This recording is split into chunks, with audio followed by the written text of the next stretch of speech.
Hello, everyone. How are you? Hope everyone is good. I'm doing good. I'm in the middle of trying to get back. And of course, as you can see by my bookshelf, we're really just going slow on this. So hopefully, I'll get some people hired to come in and actually pack some of these things for me. That would be even better. But in the meantime, I'm going to do this vlog today. And I'm going to do it about something that I have observed recently. Now, I am not a person with an inferiority complex. So I'm not really that impressed with other people, unless, of course, you do something to impress me. Okay, so I'm not impressed with people, because they're beautiful or thin, or because they're white or Asian or whatever. That sort of stuff doesn't sort of impress me. All that kind of outer stuff doesn't really impress me. I don't feel bad. It doesn't make me feel bad. I don't feel less than or anything like that. But I know for many black women, they do feel less than, or they feel that they don't have a right to certain things that other people have a right to. Now, over the weekend, I was in Friday Harbor, Washington, and Friday Harbor is a small island in the Straits of San Juan de Fuca, and it's a part of a couple of other. It's kind of an island chain, and Friday Harbor is really, I think, the biggest of them all. But it's still very small. You can get around the whole island in about 30 minutes and stuff. And it's a great place, beautiful views and all this stuff. And it has a lot of little boutique hotels, bed and breakfast, and all that stuff. But for the most part, like many islands around here, many places around here, because this place is predominantly white, and stuff. It's majority white people. Maybe you will see, maybe if you go there, you'll see like 4 or 5 black people on the whole island and stuff. And this weekend, I think I saw 30 and stuff. And one of them was a black woman who was in a interracial relationship. I told you we're everywhere around here and stuff. So she just happened to be eating in the same restaurant I was. Now, I went on this trip with some other black women, some who are from here and some who are not. They're from down south and stuff. And there's a clearly marked difference of attitude between us that live here and us that live in other places. Essentially a place like Texas where there's a lot of paranoia regarding white people. And actually some of that paranoia is well founded, and stuff. But some of it isn't, and some of it is just sort of perpetuated by the black community and in black families that somehow you're less than. And after a while of being told that you're less than, you'll believe it. Now, I know that some of you black women probably know other black women or groups of black women who are in your family or friends of yours, and when you start talking about going to a place where there are many white people or majority of white people, they start looking freaked out, totally scared, in fear, sort of a fear of the white people thing and stuff. Well, what if they say this? Well, white people act like this and stuff. Now, personally, there's no place they go that I can't go, okay? And I don't feel uncomfortable. And I was once asked something like that. Well, don't you? And I was like, why would I feel uncomfortable? Let them feel uncomfortable. Why would I take on uncomfortableness, if I don't need to? Let that person feel uncomfortable. I have a right to be wherever it is that I am, just like, they have a right to be there. But if you don't like me there, that's not my problem. And it's been said, and I'm sure you've heard it. What other people think about me is none of my business and stuff. So this sort of attitude while we were on Friday Harbor of some of the women was that there were so many white people. They seemed a little nervous, afraid, taken aback. And I'm sure that's from being from Texas and all that sort of stuff. But I think it's sort of a shame, that I know of many black women like this. I know, of black women who are in my family and black women that I know that wouldn't go places, that wouldn't travel, that wouldn't go to restaurants or to different events because they think somehow white people are gonna get them or something like that, and all this stuff. This island is beautiful, or they're thinking that white people are thinking something about them or saying something about them, which is another little paranoia. And this island is beautiful, beautiful, beautiful, beautiful. And I enjoyed being there and going out to restaurants and stuff like that. And some people didn't really want to go out and go places. And I think that's because people feel nervous amongst this set of people and stuff. And or amongst white people. And I'm just finding it sad, that as women, we're just sort of been told that, well, and it's been told again and again and reinforced in us and stuff that somehow you are less than, that somehow you don't have a right to go to places other people go to because they might not like you. Now, personally, this wasn't anything that my parents ever told me or did. We went everywhere everybody else went. And we went to places where there was a lot of black people, and we went to places that there was a lot of white people. My parents were never uncomfortable people around different sets of people. They never acted uncomfortable. They never acted like they weren't supposed to be there. So my thought was where, that we go everywhere everybody else goes. I do everything everybody else does. I'm not supposed to be precluded out of this. I'm not supposed to stay away, because this set of people, I'm thinking this set of people may do something to me and all this sort of stuff. It was sad and maddening to see because, I know beautiful, wonderful, smart, talented, great conversationalist black women that are stuck in this sort of little bubble, you know, and stuff, and they won't come out of the bubble. They won't come out of their safety bubble and stuff, and they won't go anywhere. They won't move to a place. They won't venture to a restaurant or to an event. They won't go overseas because they think that somehow, if they go someplace, they won't be welcome. So, sort of this self consciousness that's always with them. This sort of, what I saw was sort of this bubbling up of fear, you know, that somehow I won't be welcome. Now we stayed at a beautiful boutique hotel. It was gorgeous, gorgeous, gorgeous, and all this stuff, and just had a good time. And yeah, there were lots of people that asked us where we were from, where we are coming from. Of course, this island is, 99% white people. Yeah, if they haven't seen you on the island before, they're probably going to ask because it's such a small island. I'm sure all these people know each other and stuff, or know of each other and everything. So yeah, if they've never seen you before and stuff, yeah, it's probably would make sense for them to ask, oh, where are you from? Or where are you visiting from and stuff. And then there's also this sort of island look. They have a look about them and stuff and about the way they dress. And it's just, it's a certain look, okay, and stuff. And it's not fancy or anything like that, but it's a certain look that if you're an island person. And if you're not an island person, if you're a person from, over there in the big city and all that stuff. And personally, I don't really worry about what white people are doing, or where they're going, or if they like me to be there, or if they don't like me to be there. That's just not my problem. No one said I couldn't be there. There's no reason for me not to be there. You can't keep me out and all this stuff. So, whatever you think is not really got nothing to do with me. I'm not going to take on your stuff, into my spirit and have myself be all freaked out.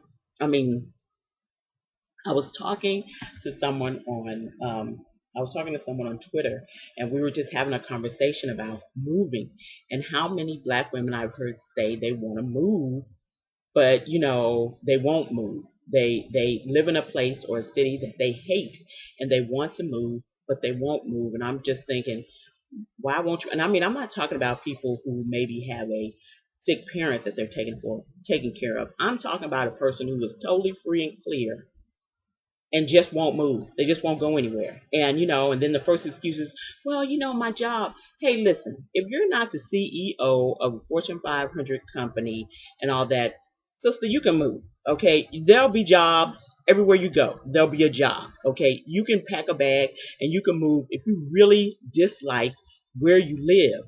But it's sort of this fear of the unknown, or fear of this sort of fear of that something is going to happen, or I'll be in unfamiliar places.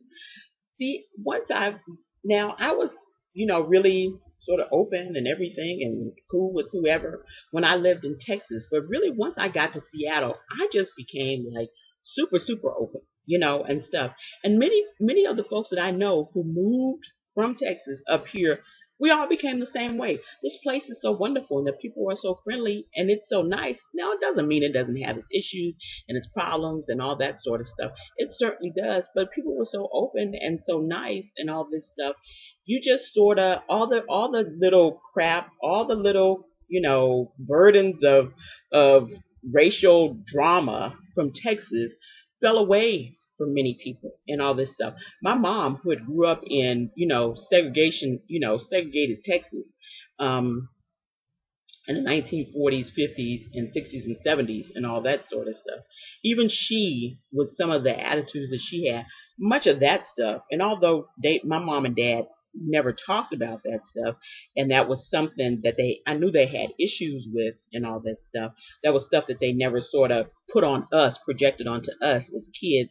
But even she had all that crap just sort of float away after living here, because this place is so open and you get to know so many people, and it's not always sort of this wall you have to keep up because we're different races and all this stuff. I mean, the sadness is that I know women who are, and have heard women talk, who live in third world countries, okay, in the middle of hovels and all this stuff, that think they have more entitlement and more right to a better life than black women living here in the United States. And it's true. I've seen it. Um, I have a friend who is from Burkina Faso, Africa, and even she has more sense of entitlement than black women living here in the U.S. And stuff, and this born into a place of really terrible poverty and stuff. And here are people with opportunities and who have taken opportunities and who are educated and middle class and thinking they don't have the right to go and be where they want and with whom they want and stuff, and it just sort of boggles my mind. I don't really understand it, and it's not really to say I don't really understand it. I wish I sort of did, but there's some things I don't understand because I've never experienced those things and stuff. It just makes me sad and makes me mad because I want to just shake them. I want to scream at them and say, you have the right. You have a right to a good life. You have a right to a better life. You have a right to go where everybody else goes and not feel weird. You can be okay and stuff. You're not going to disappear off of the earth or something like that. And yeah, that part frustrates me. I wish I could. But it just sort of happened this weekend, and I just noticed it, and I just thought, well, what an odd thing, and stuff. What an odd. It's just sort of an observation. And I thought, well, what an odd thing, you know. I just feel like, and people asking me, and I told them about I was married to a white guy, and there were the regular, black women, oh, you go girl, oohs and ahs and all this stuff. And I'm just thinking, well, yeah, this is my husband and everything, but it's not major. It's he's a husband that, and stuff, and,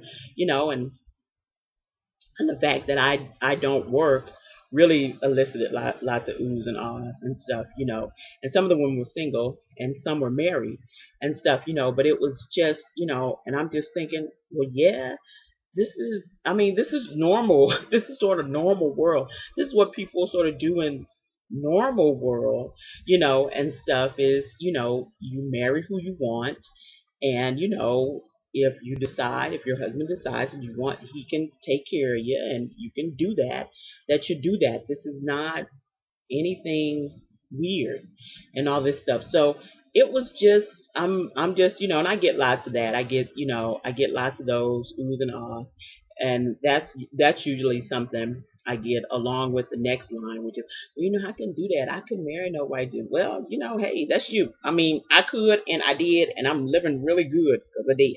Okay, and stuff. I'm not trying to convince people to be interracially married. If you really think you can't do it, it's best you don't, and stuff. But I do want people to know that, it's just sort of, it's just not, it's not,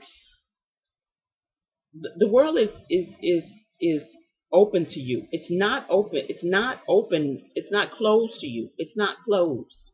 You know, the places where white people go, and stuff, and I don't really know, it's the best I can say, and stuff. It's kind of a weird thing to say, but because it's just, it's a regular place, it just happens that there may be a lot of white people there and stuff. But it's not special. This whole island, the whole island was not closed to you as a black person. And so, and then, the thing is to somehow blame it on but really it's not them. It's you. It's not the other people's fault. Nobody did anything. Nobody said anything. Nobody was unfriendly on the island. The island wasn't unwelcoming and stuff. And then it's sort of, well, there. And then I'm just thinking, no, really, it's you and stuff. And so if you're not going to places and you're not doing stuff and you're not expanding yourself, but you really want to, you'd like to, and all this stuff, but you feel all afraid, and because people have been reinforcing your status as second class citizen, which is, please, it's a shame. It's a shame that we do that to each other as black people. It's a crime. It really is that we do that to each other as black people, that we reinforce to one another our status as second class citizens without entitlement. It's a shame, and stuff. It'd be bad enough to have another set of people, but because we do it to ourselves and we perpetuate that lie and that myth again and again, it's a shame. And it doesn't make any sense. And the hope is that if you're doing that to your kids, please stop it. Just stop. You're hurting them. You're hurting them for the rest of their lives. You're hurting them because these were grown people still in that mode, and stuff, grown people, old people and stuff who were still in that mode. And it's just a shame that somebody would think that. All I can say is I'm glad I had the parents that I had, and I'm glad they instilled in me that I was entitled, that I had some entitlement, that I can go anywhere anybody else could go, that I can do anything anybody else could do, that I had the right to do that, and that I not let people try to obstruct that right or take that right away from me or make me feel uncomfortable, and stuff. I had the right to do those things. I had the right to go anywhere anybody else had, and stuff. And I needed to make sure that I exercised that right. Um, it was hard for me to kind of come in and talk about this and say this, and stuff because I've seen it a lot. I've seen it a lot over my whole lifetime. I've seen it again and again and again and again and again. But just something about it, seeing it here lately, just bothered me so much more, and stuff. It just bothered me so much more because it shouldn't be like this. It shouldn't be this way. But, it is. And the hope is that, people amongst themselves will stop passing this crap on as if it's some sort of truth when it's just a myth and a lie. That shouldn't be a part of people's lives. Um, Please, I want you to know uh, you have the right to everything as a black woman. You have the right to everything that everybody else has a right to, and you have the right to do and go and be as everybody else has the right to. To stop stifling yourself and particularly stop stifling your kids and stuff. Um, it seems abusive to me from being and doing everything that they want. You know, it's the best part of life. I am not less than, and will never think I am less than anyone in the world. So that won't be happening. So I just wanted to put that out there and talk about it and everything. Certainly you can add your comments and tell me if you've seen this maybe phenomenon yourself. I've certainly seen it. Like I say, all my whole life I've seen it and seen this phenomenon yourself and what you thought about it. So I will talk to you all later. You all have a very good evening and see you later. Bye bye.